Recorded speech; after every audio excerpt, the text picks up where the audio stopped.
Welcome back to Vital Creations. In today's step-by-step guide, I'll show you how to mine Solana on Windows PC using your CPU. This is an easy way for beginners to get started with crypto mining. Let's jump right in. Step 1 is to download unminable mining software. Open your web browser and go to unminable.com and then click on download and install the unminable miner on your PC. If Windows blocks the download, click More Info and run anyway. Step 2 is to choose Solana and set up your wallet. Open the unminable miner and click Continue.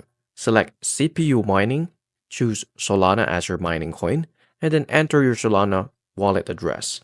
After that, click on Start to begin mining. Step 3 is to adjust mining settings. Click the cogwheel icon for the advanced settings and choose CPU mining algorithm. Random X, which is best for most CPUs, and Ghost Rider, this is the alternative option.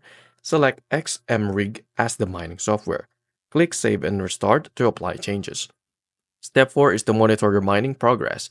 After a few minutes, your hash rate will appear on the dashboard and click on globe icon to check your earnings on the unminable website.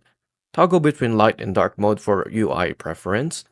Step 5 is to reduce mining fees with a referral code. Enter the referral code M67RWGFC to reduce your mining fees by 25%. Go to the app settings in Unminable, paste the referral code in the referable code box, and save changes. Step 6 is to withdraw your earnings. Once you reach your minimum payout, check in the Unminable dashboard. Your SOL or Solana will be automatically sent to your wallet. Enable AutoPay to receive payments without manual withdrawal. This method is great for learning the basics of crypto mining, but CPU mining isn't highly profitable. If you're serious about mining, consider upgrading to GPU or dedicated mining hardware. I really hope this helped. If it did, please like and subscribe, and I'll see you into the next one. Thank you for watching.